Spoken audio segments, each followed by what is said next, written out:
Okay, well, so the main topic today is going to be really digging in on the Internet of Education application. And Chris is going to take us for a tour and help onboard us. And hopefully we're going to get folks to sign up to kind of take over editorial responsibility for their nodes in this network of networks. But before we turn over to Chris, one thing I'm aware of that I think is progress for the community worth reporting is Marty and Tracy beginning work on the ILR Achievement Assertion Service at the IEEE SA open source GitLab.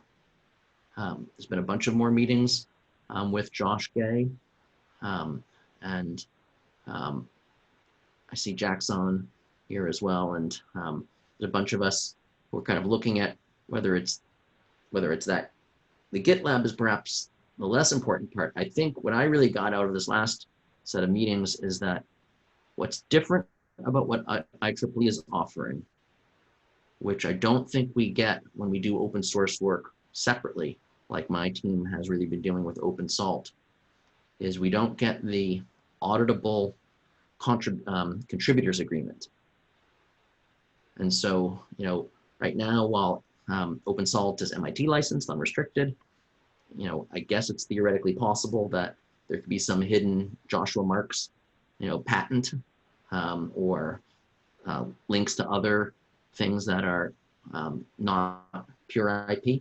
And what IEEE is offering is staff to go in and review the contribution agreements, review the code, make sure that the IP assertions are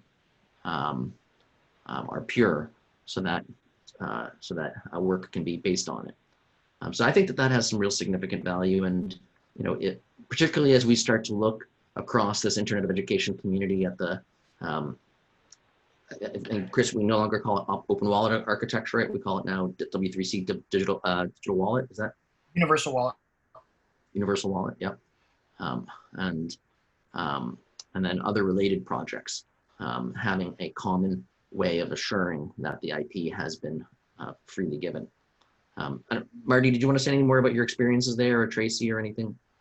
Well, it's all new to North Dakota. You know, I've been using GitHub for quite a while, but GitLab should be interesting. It sounds like it's going to work out great for us. So.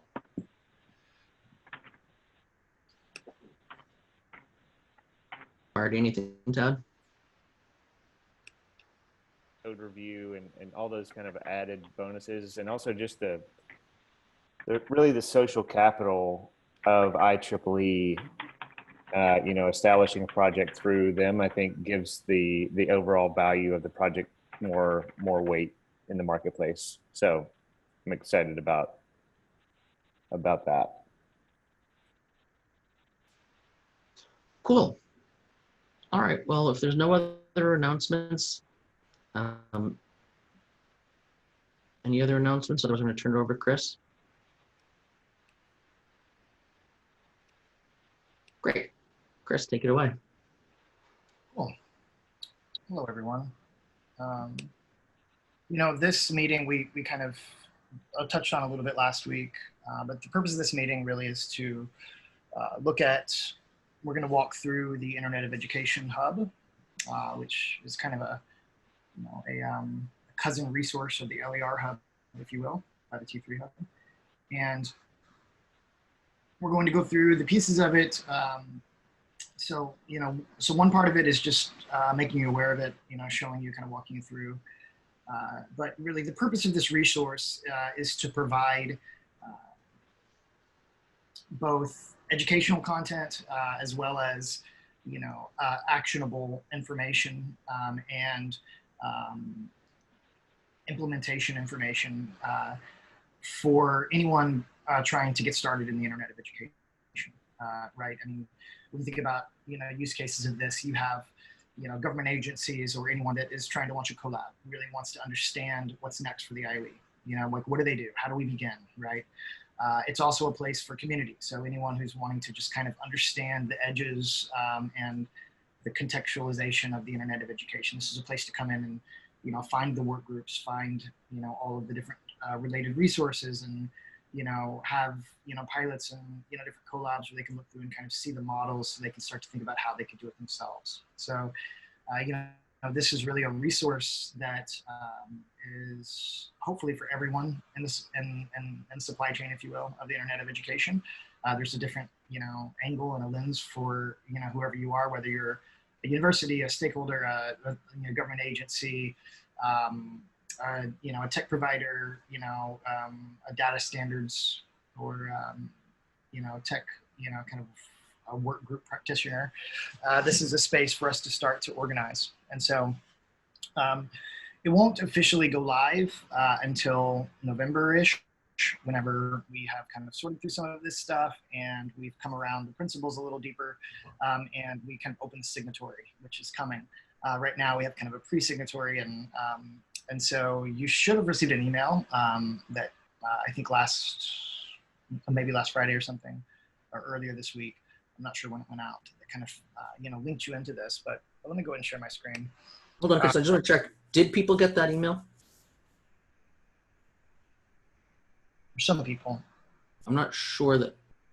I mean, it raise their hands or something. I don't know that went out, Chris. So it did go out. It definitely went out. We saw the open rate. It came out through MailChimp, so it certainly did go out. But we can send another one because I did receive it myself. It was a small group. It was just kind of a small preview group, so I'm not sure who all got it, but we will send that again, and maybe we'll send one that doesn't come from MailChimp, so it actually comes directly from one of us, so you get it more directly and you know that you'll have it. So Duncan, can you help with that? And I sent you guys the invite list of everyone today, so that make sure that at least everyone who got the invite today has it. And yeah, Marty, yeah. And I will say, I mean, it's fairly simple too. The email gives you information on onboarding and what it is, et cetera. But the truth is, it's fairly simple. If you go to internetofeducation.org, if someone wants to post that into the chat, www.internetofeducation.org, really, you're going to find a button here to get the app. There's all kinds of great info on this website, which you should check out, the principles, et cetera. Information about the hub, but really it'll take you down to this section. There's a web app where you can link directly into. There is an Apple and an Android app as well.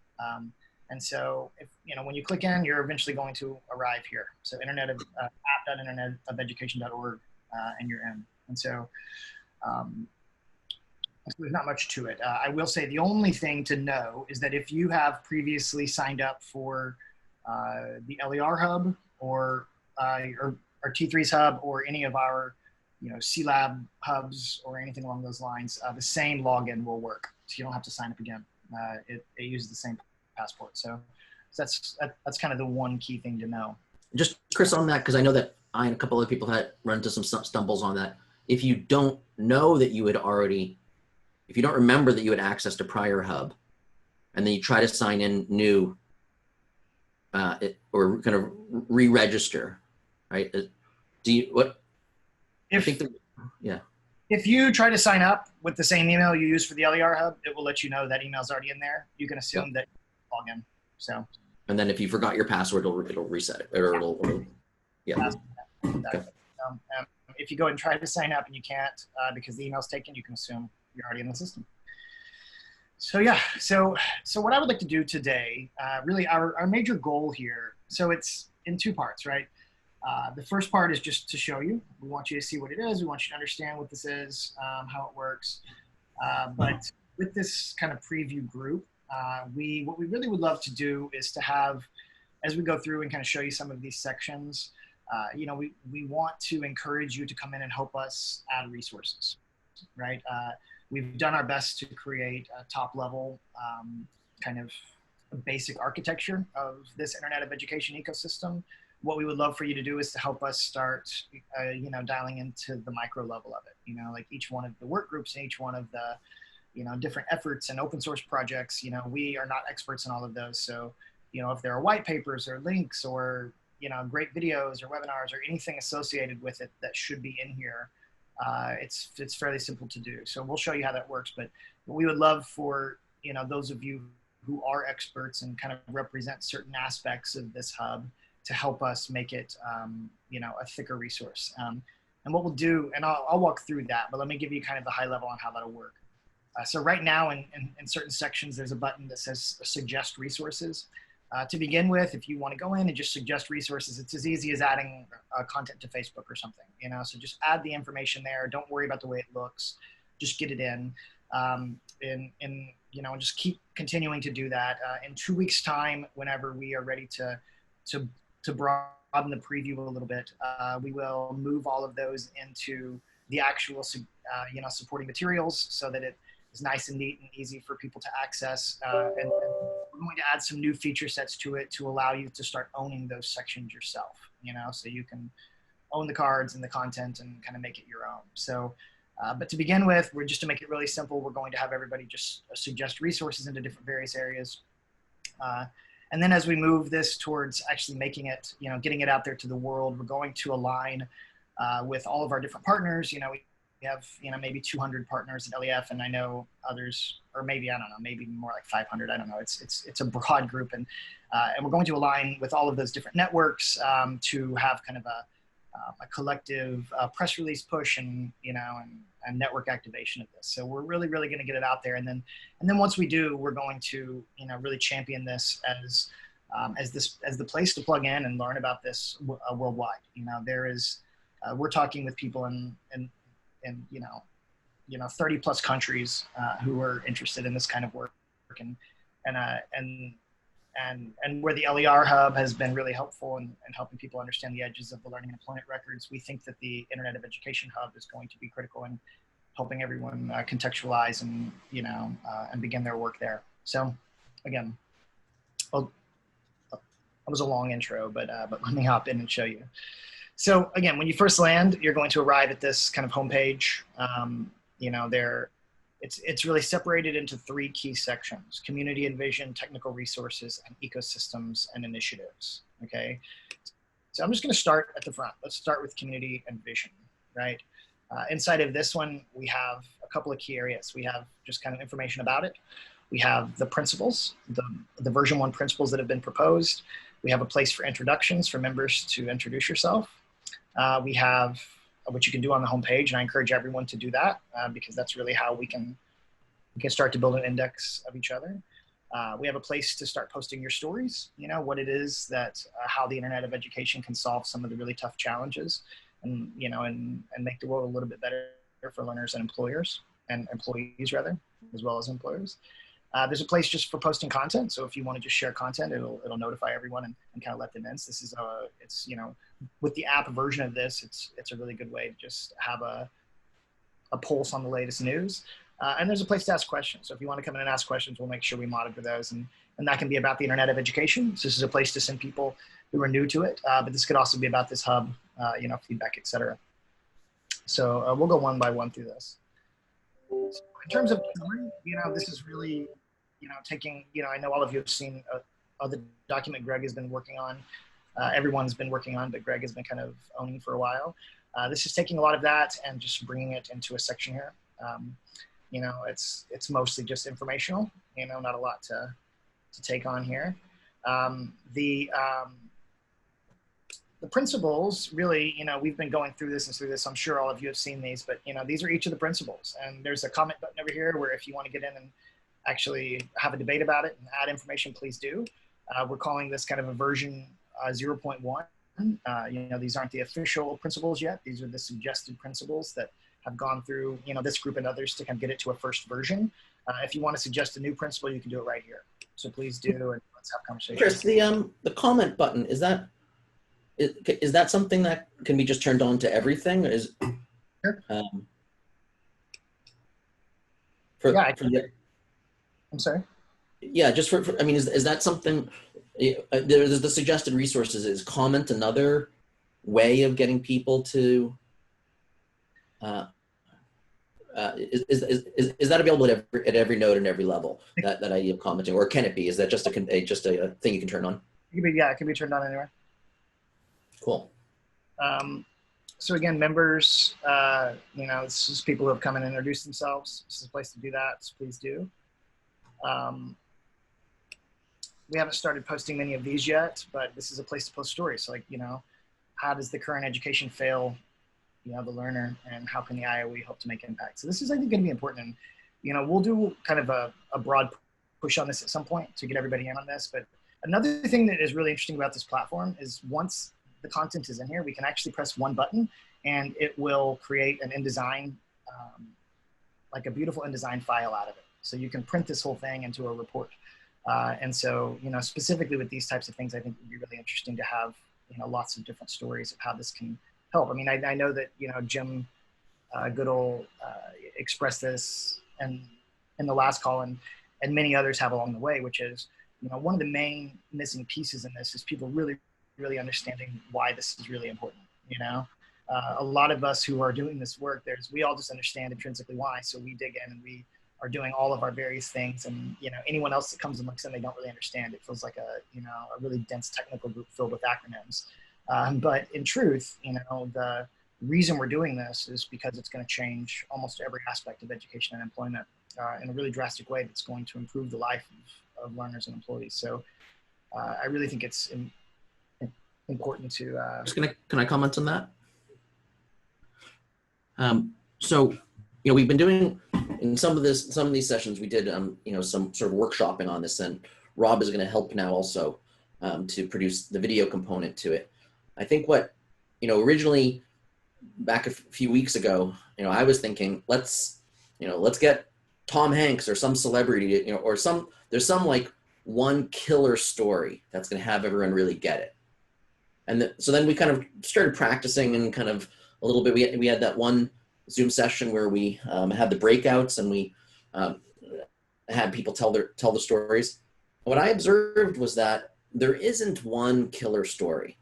And furthermore, everyone, when asked to tell the story, what I saw is that everyone told fundamentally the same story, which was, here's this person, my daughter, my son, some learner that I know, and this is how the current system is really not serving them fully. And here's this vision that I have for how anytime, any place, any pace, personalized competency-based learning at the scale of the internet would change their trajectory, that suddenly the thing that they're doing co-curricular would have more credence and value, or they'd have transferred their course credit from one place to another, or, like that. And so to me, what I saw there is a couple things. One is that it's in each of us telling that story. When we think about some young person that we care deeply about, and we think about what's at stake, and we tell the story from their perspective, then it's powerful to each of us. Each of us telling that story, we believe in the vision that much more once we've told the story connected to someone that we care about. And then the second thing is, as people sort of thinking about it, the power is not the one big powerful story. It's that there'll be 1,000 stories that are all kind of the same. They're all like, yeah, this is the way that the traditional industrial model doesn't fully serve the potential of human development of someone I care about. And here's a way that I can envision this Internet of Education thing really providing a much more holistic environment for learning and development. So that's the power of these stories. So it's not, it doesn't need to be amazing. The idea is we want to just start getting people going, like, just tell a, 30-second, 60-second version of this in your words, and then post it here. And again, I'm going to look at Rob to, help us prime the pump by picking a few of the active folks here and just kind of, helping walk through getting that to happen. Yeah, and we'll come back and do a broader push on this in the future. But yeah, that's that section. Again, community content, just a place to post content of all sorts. So whatever that is, and a place to ask questions, right? So pretty simple there, all pretty straightforward. Let me go back to the next section now, the technical resources. So in this one, we've broken it out into the ecosystem vision, the technical resources, the open source projects, the shared utilities, and key concepts. Ecosystem vision is really, just some editorial, there's a deck that we put together and, some imagery on kind of what this looks like, but kind of understanding the different utilities and the different, things that make up this ecosystem. And again, this is this is more storytelling than anything, vision casting. Now we start getting into the actual resources. the technical standards. We have, lots of different ones listed here. Some you'll notice, some you won't. And you'll see a couple of buttons. Some of them have supporting materials. Some of them have suggested resources. The supporting materials are because probably with LER Hub or with something we've done previously, we've already done a pretty deep curation, right? So this is the idea with supporting materials, is to make it very simple for someone to come in and find all the different resources. And if that button's there, it means there's already been a deep curation. That doesn't mean there isn't stuff missing or it's completely right. It just means that, there's been, a curation that's happened. So where we are right now, there are a couple of options. At the top, suggest a technical standard, right? You can propose anything you wanted to hear. Again, don't worry about the way it looks. Don't worry about the information. Just, get the information there. If you see something missing, come in here, you click right in here, and you can add that technical resource. What's the title of it? What's the technical resource? You can link to it. You can do whatever you want to do. Down in these other sections, let's say, in the IEEE LTSC, you can go into suggest resources. And again, it's the same situation. Send us a link, send us a white paper, upload you can upload documents and whatever it may be. Let us, if this is an area that you are specifically an expert in, or at least well-informed in, and have a good pulse on what's happening and what's important there, help us get those resources. The sections that don't have the supporting materials, it's just because it hasn't been curated yet. And so please come in, click those suggested resources. We'll get those in 2 weeks' time when we have, when we've collected lots of suggested resources. We'll move everything over into the supporting materials, and we'll turn on the actual wiki functionality to allow you to come in and start kind of owning some of these sections yourself. And so, Can I ask a question with that, Chris? So, what do you think about us? Is there a way to kind of put a person's name, associated with, like, the editor of this page, on ILR is Simone. The editor of this thing, LTSC, is Richard. Or maybe there's more than one, right? Is that a thing? Could be. I mean, so what I just did was I just turned comments on. I think I did. Yeah. That could be one way to do it. If you want to just own a space, come in and leave a comment and put your name there. How about that? Okay. Like, you could say, oops.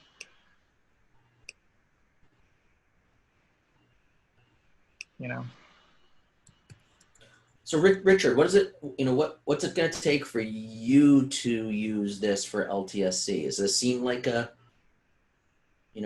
you ready to help organize the LTSC stuff? I'm just picking on you, Richard, as an example, but.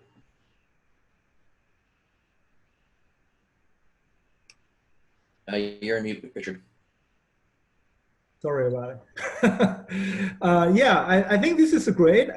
One thing that I would recommend is that there are a couple of efforts already done in terms of getting a lot of these resources in terms of the education standard that are relevant and so forth. One was done by AdMatrix. I think, it's one of our LTSC executive committee members, and definitely Jim already did some of the stuff. One thing that we can do is that here, we can definitely have some kind of ownership, and then we can coordinate that. Say, for example, I would say the work group chairs, for our different standard, they can definitely use this to update some of that. But my worry is that this could get quickly kind of like a little bit of more cluttered, right? And maybe, I do feel like this is kind of like grassroots, right? Anybody can put in anything here. Is that if we can have some kind of like I would say validation or some kind of like just a curation part of it, and then we can help with that and say all the IEEE stuff, and either me or someone from the committee will be able to help you validate and then just give you the most updated document and information. I think that probably is going to help to maintain this, right? So let me speak into that. It's interesting you say that. We were having this kind of debate right before this call. Yeah. And, you know, I lean on your side. I tend to agree with you because, you know, you know, to a fault, I'm sure, I'm OCD about aesthetics and organization and being able to understand things. And if everybody's just putting everything in, I feel like that's mishmash. But for Greg, if it's being editorialized, he feels like that is what he called stale. So it's like, so there's this like broad stroke. Like if it's editorialized and it's, you know, curated, then it's stale. If it's just going in, then it's mishmash. And the idea is how do we find the middle ground? And so the way it is right now, you know, the suggested resources, this can be a bit of a mishmash. That's kind of the idea, is that this is a space to put whatever you want in, let anyone do whatever they want, put it in. It doesn't really matter what it looks like. We aren't expecting people to get the information from the suggested resources section. But once it goes into the suggested resources, we can have a curation space where we move it out of this into the actual supported materials, which are official, which the people who are owning this section can say, these are the ones we want in there, and we can make it nice and neat and organized and also curated. So the question then becomes, what is the process of moving from suggested materials into, you know, official materials? And so, or into supporting materials. That's really the difference, right? Suggested is mishmash and anything you want, put anything you want in there. Supporting materials is curated, it's editorialized, and it's, you know, quality, verified. And so there's a question mark on how to move from there. And I think we don't fully know yet, but the way that I imagine, and I'd love to open the floor for, you know, thought and debate on this, but the way that I sort of see it is that we take the next 2 weeks to let people come in and suggest resources. We care less about the order or how good it is, or it's really just about, it's more is better, right? I'd like to have 10 things if all I need is 2, just so we can have it all, right? So we can find everything. And in 2 weeks time, you know, we can start to move those materials over into a supported materials section. If you know, we have these comments on now, so technically if everyone wanted to come through and, you know, if this is your section, if you want to just kind of, if we come up with some kind of a protocol here to say, I don't know what the word is, but if it's just your name or I claim this section, you know, Greg Nadeau or whatever, then we can kind of know that you'll be the point person whenever we decide to move the suggested resources into supporting materials. I think that's maybe one stepping stone. And then when we do move it into there, we're putting out some new features onto this that will allow for you to actually claim ownership of those. So whoever says I'm the owner, we can actually give you that card so you can edit it, you can move the things yourself. We can do it in a wiki style. And we can also add a role called wiki that everyone can be added to that allow everyone to kind of edit everything. So it really boils down to the protocols of how organic we want it to be and how curated. So it's about finding that common ground, and I'm open to thoughts on the best approach for that. So just one other comment. Oh, go ahead, please. Just a technical question. So I log in the app, and I see, if I go to the home page, I'm seeing the T3 Innovation Hub or T3 LER Hub. Yeah. But then I go to the newsfeed tab and I see the IoE logo at the top, but the content is from the T3 Hub. Yeah, it's all one network. So if you actually go to the homepage, you see at the top where it says groups. Here, actually, I'll show you here. Yeah. So I only have one group. I have LER Resource Hub.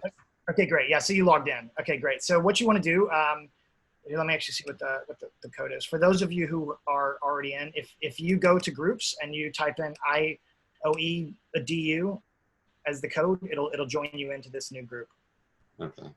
So Chris, I recommend that we pause a little bit and like really encourage everyone to just do that right now. Does that make sense? That's up to you, whatever you think. Yeah, because I really want people to be in it, right? Not just, this is a team sport, right? And we need everyone to be active participants. So, you know, whether you've got a standard or a project that you're leading, or whether you don't and you want to, but you're willing to just add some comments and stories and things. Everyone should be contributing at least something into here. Everyone. I'll share the links to all the apps and everything. Yeah, and for any of you that are in, that already have signed up for T3 and aren't currently in, if you'll just tell me right now, I can add you, and you'll get a notification. I already logged in, but I couldn't do anything. I couldn't put comments on there and so forth. Who is it? Who said that? Richard. Richard. Yes, it's richard.tom@IEEE.org. Yeah, so you remember, you can't, what do you mean you can't? You don't see any of these boxes? I can see the box, but I cannot comment or anything. The one that you're saying you can comment on it, I can, there are only two buttons available. One is report, the other one is bookmark. Yeah. Where are you looking at? On which section are you?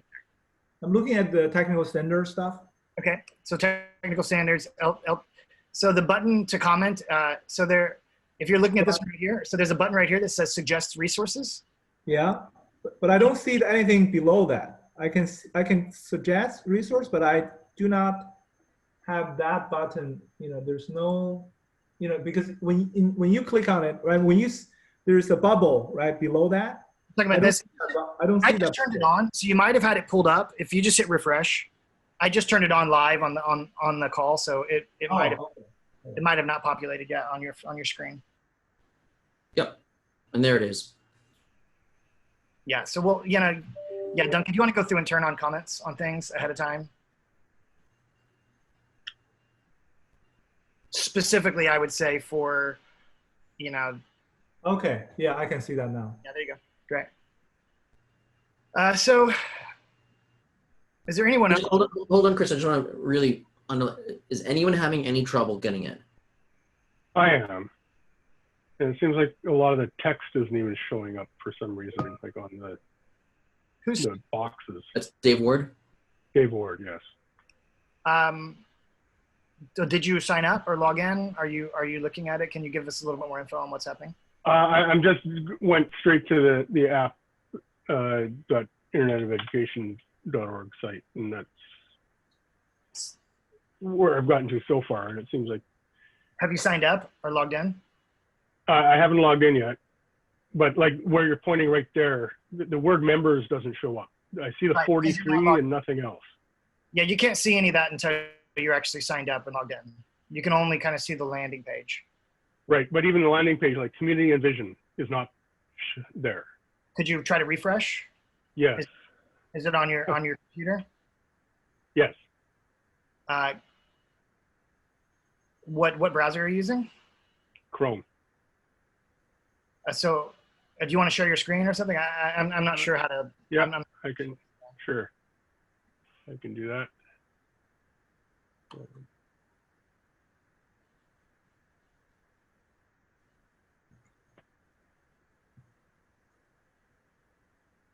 Dave, you're using Chrome on Linux? Your Mac, okay, gotcha. This looks like that's weird. I think it's a translation thing. Did you try to just refresh? Could you just delete everything on top and just refresh to app.internetofeducation.org? We just added beta for 150 languages. Yeah, it's very interesting. Try adding. I just put it in or try clicking. Or actually, hold on. Let me edit that. We should. Yeah, I've seen this once before with the languages. Yeah. Okay, so it is a language issue. Yeah, I'm sorry. We're adding a lot of support for a lot of languages, and so, anyways, that's a new bug that's come up. But there you go. Okay, thanks. It should have been. The browser should be using English Great Britain and English Canada. Yeah, it's weird. Plain. So. Okay, thank you. That's it. Wait, you said Great Britain? Because that's interesting. Yeah. We had someone else who was in Austria that had that issue. And so possibly we'll check out UK English then, because that might be the root of it. Yeah, I think it sends en-gb. Ah, perfect. Okay, that's actually very helpful. Thank you. Yeah. Dave's in Canada, but he's a huge monarchist, and so he always goes by Great Britain. Hey, he used to read and write Esperanto, so there you go. All right, anyone else having issues? Is everyone in? I'm trying to password reset my old account because apparently I had one.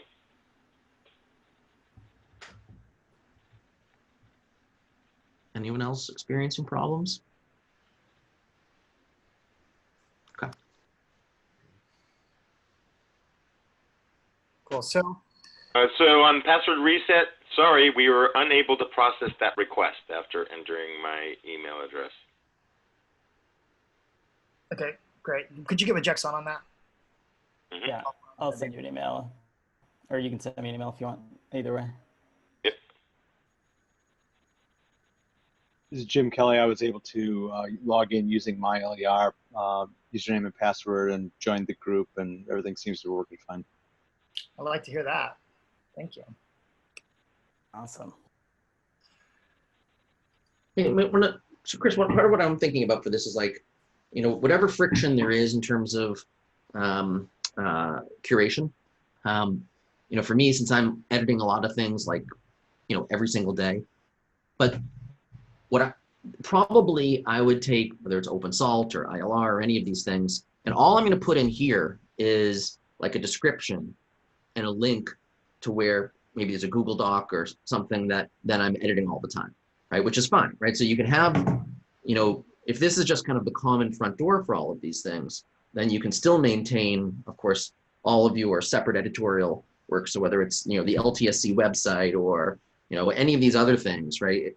Now, it might be that, you know, you determine, Richard, whether the LTSC website or this is a, you know, a better, easier place for you to maintain announcements and other things. But you can have this be very minimal, where all this is just kind of a, you know, a bookmark to your other stuff, or, you know, ubiquitous. If you don't have, you know, other community stuff, then you can use this more robustly to not only to maintain more information, but also in the work group session to actually do more of the community building.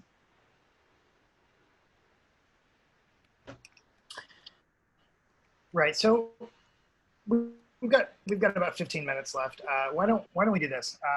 So I could keep walking through it. I mean, let me just do this real quick. I'm going to take 3 or 4 more minutes here, and I'm just going to show you all the sections. And then I feel like probably what we should do in the last 10 minutes is come up with community protocols on what we're going to do next with this, so we know kind of exactly what's next. How does that sound, Greg? Good. Okay, great. So the next section is open source projects. Again, same situation. Most of these are suggest resources. We don't really have anything on them yet. Add a new open source project up here. Shared utilities. We don't have a lot of these yet. So if there's more, add them, you know, suggest utilities, you know, suggest resources if you have them. Key concepts, these are definitions, etc. So same thing there. We're gonna hop over to ecosystems and initiatives.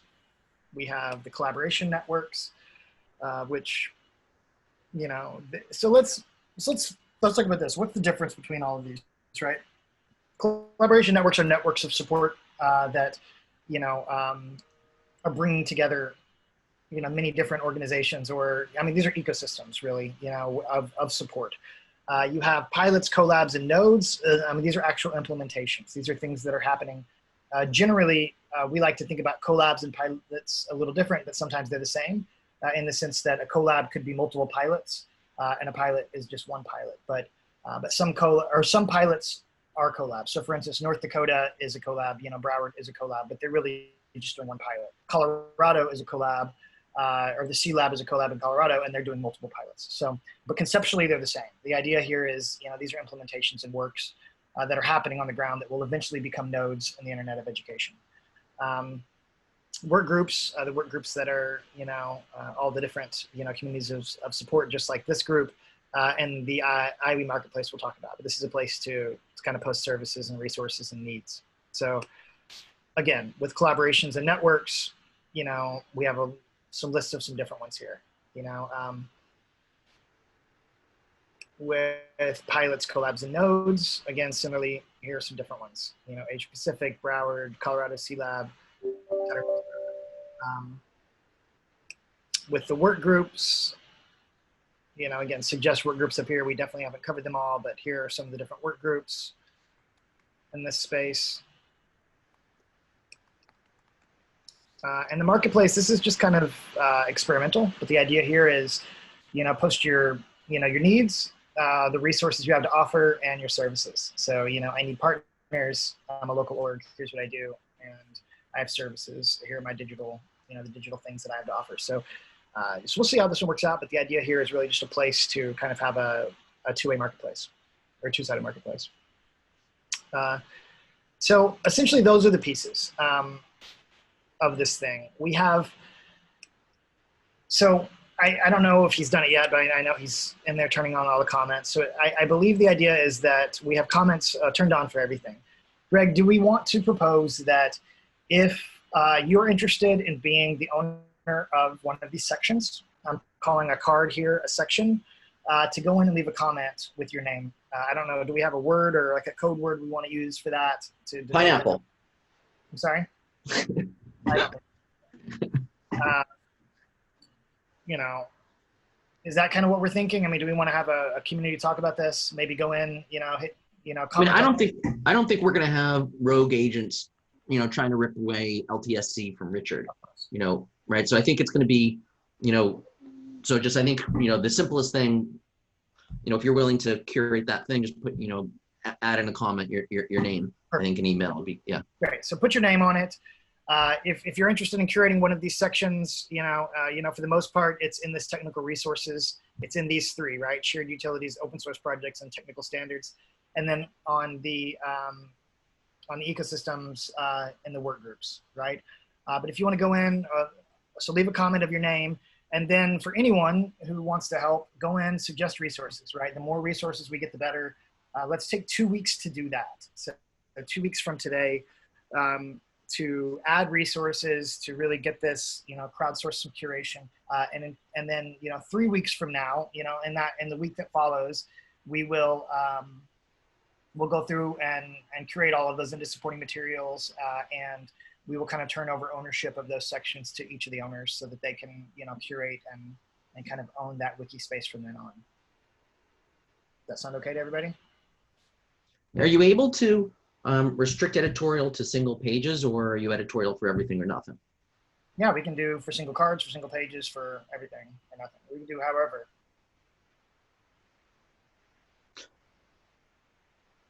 So that's yeah, those Chris, are the protocols I want to work out. Chris, can you just talk a little bit just for this community, like, because you did the broader We Library demo for me earlier this week, and you showed, you know, Taylor Swift site and the all these other applications of We Library that are springing up. Can you just talk a little bit about kind of what, you know, sort of what your plan is, and, you know, specifically, I think if people put energy into curating this stuff, you know, are you going to put a paywall? Are you going to, you know, is there any, you know, anything like that? Can you just tell people like how, yeah, just talk a little bit about what your vision for how this will get used. Well, I mean, I would say the vision for how it'll get used is going to be the community's vision. So I would pose that question to this group and to you all. We're building this as a community, a resource. But in terms of ownership and things like that, I mean, this will never be, this won't be, it's always be Creative Commons, always be open, always be free, always be readily and freely available. And we will do our best to not only, you know, not only will we, you know, keep it available and serviced and, you know, live, but we will also use our full weight at Learning Economy Foundation and beyond to get it out there, right? I mean, I think that we, you know, we have a pretty good network reach that's global, and, you know, we have, you know, we have great influence in the global forums as well, you know, the G20s and the WEFs and stuff like that. Like, we're going to use this resource, you know, to get it to, you know, to ministers of education and workforce development all over the world, you know, to make sure that the global leaders know about it, to make sure that, you know, everybody in all the standards work and the education work and, you know, happening both here and abroad. So for us, it's really making it available for free, making it open, letting the community, this community here and the larger IoE community drive how to use it and what to do with it. And then just making sure that it is, it's widely spread. And what if one of us wanted to create another group? Sure. Yeah. Is that freely available, or what's the process in which we do that? So we'll have to talk about that. You know, there is, you know, it is work. I mean, it depends on what you mean by group, right? I mean, we'll have to have a conversation. If the idea is, I have a company and we're trying to scale and we want to create a group, we have to have a conversation about that. But if it's related to the IoE and it's related to expanding the mission of this work, then absolutely. And groups are actually really, really simple to create. And we have templates and, you know, we have kind of a collab. Another thing that's coming that is actually available now in the first versions is a collab group that takes the same kind of concept. Here, I'll show you actually. Takes the same thing, but it brings to it kind of community and organization around very specific projects. So for instance, we've launched with the C Lab now, and you know, it brings in, you know, a space for news and updates and, you know, to kind of to keep a pulse on what's actually happening. You know, this is a way to organize kind of all the press that's come out of it and, you know, all the different types of things. This is a space for very specific docs and resources related to it, to organize kind of the work groups and the, you know, the different types of information, you know, and so on. And so I'm looking at you, Tracy and Dan and, you know, others who have collabs. You know, we already set up the fundamental of a browser, but we haven't really touched it for a little while. You know, Dan, we should talk about whether, you know, now's the right time to, you know, to bring more information in there. And then same thing, Tracy, for you of, you know, do you want to start bringing together some of the stakeholders that we've been talking about, you know, for a North Dakota collab like this, right? So that's part of what I was asking. Should, you know, is that the way it should go? And that'll be completely freely available. We've committed ourselves to making these collab resources available to whoever needs it, just to push the mission forward. And thank you for that, Chris. I did go in and put my comment in on the Broward collab. So thank you. Everything's functioning well for me. Fantastic.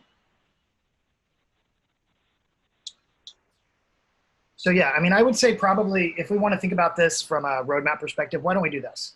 Why don't we take these next 2 weeks to work together on curating the resources in this, getting used to it, understanding it. We'll take that next week. So 3 weeks from now, we'll have this organized and all the supporting materials will be live and active. We'll turn over ownership to those individual areas to whoever has claimed ownership in those areas. And at that time, we can make the collab group creator available to whoever wants it as well. And so we can start launching, you know, different lab groups, you know, and they basically become subgroups on the IoE. So the IoE becomes the global network group, the newsfeed, the global kind of connector, and the collabs become private, you know, little nodes and hubs inside of it. So we're happy to make that available to whoever wants it. And why don't we plan on doing that in 3 weeks' time when all this is up and ready and live? How does that sound? Awesome. Great. Questions, suggestions, concerns, thoughts? I think Rob had a question. Well, actually, there's a couple of questions. Let's go back and look here. Jim Kelly, where do I report bugs, problems if I find them? So on the home page, actually go back. Oh, well, you can't see my screen anymore, can you? Let me share my screen again.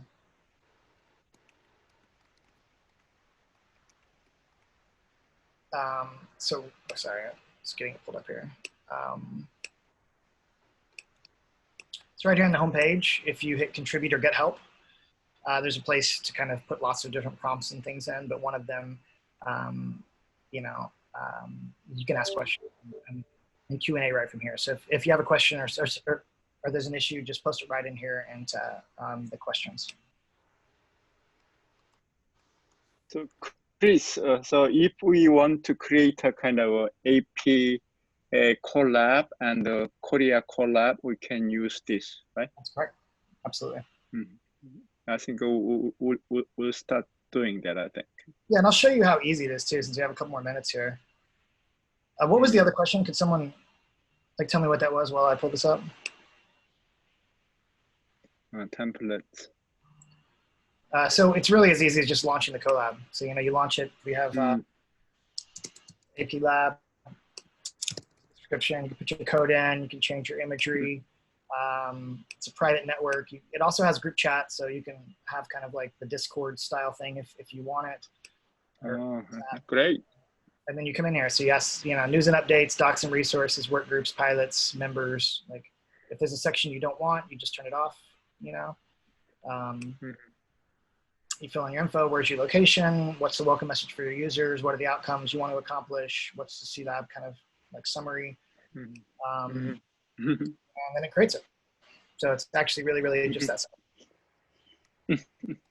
So we could communicate in some Korean among members, huh? Yeah, absolutely. And it also, and we support multiple languages too. So it's very much, you know, people can pick the language that works for them. As you see, we're still in beta. We're having, it's not perfect yet, but we're getting there. So I can read the questions to you. Dan Gold wanted to know how we're going to curate the comments and suggestions so that it doesn't become a venue for vendors to push products. Yeah, that's a good question. And so, and that's why we're kind of doing this preliminary. You know, this isn't widely available yet. The idea here is to have this 2-week process with just this private group so that we can kind of curate the first initial pieces of it. We'll then turn that kind of stuff off. And from then on, we'll have a suggest edit button where people can suggest to add things that will go to the owner to be approved or denied. So if you're owning the C Lab or you're owning the Broward Lab, you know, stuff that comes in, you can get. But there will be and anyone that's wanting to come in and kind of post their vendor products will have a place for that in the marketplace. So we'll push people to that, if that makes sense. And then I have a follow-up on that myself, which is which sections are kind of spoken for, and can you say a little more about what's involved in being a curator and which sections need a curator to step up right now? So we really want every section to have a curator, right? I mean, every single section. These are all things that exist someplace. What are the priorities, I guess, is my question then. Everything. Well, I hear the point here. I mean, I would say the most, you know, the priorities that are needed are going to be the technical resources section, right? And let me pull it up so I can make sure I say this right. So the places that really are going to need ownership and curation are going to be in the technical resources section. You have the technical standards, the open source projects, and the shared utilities. You know, those three, each one of the sections inside of that needs someone to be an owner of it. The ecosystems and initiatives for the collaboration networks, the collabs and nodes, and the work groups, each of those three. So those are the 6 kind of sections that really are going to need someone to own them. We can send an email. Hear that? Call to action.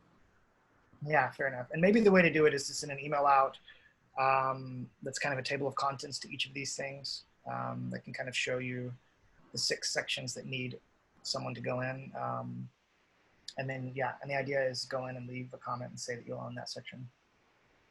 But it doesn't, but I would say if you see a comment on one, that doesn't mean you can't help to curate. You know, that's the great thing about the suggest resources button. Like if you just happen to have an afternoon and you know a lot about a lot of these things, just take a couple hours and post a lot of different stuff into a lot of different places. It'll be really helpful and useful. So people vote for use cases early on the discussion comments. Cool. Yeah. So this is awesome. We got some good stuff scheduled for the next couple weeks, and then we'll be returning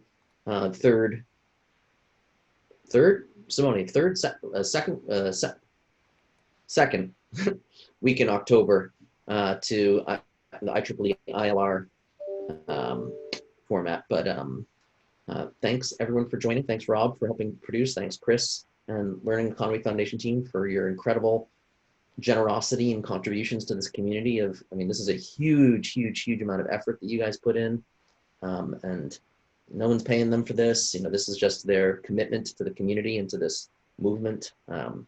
So it's it's a privilege to work with you guys.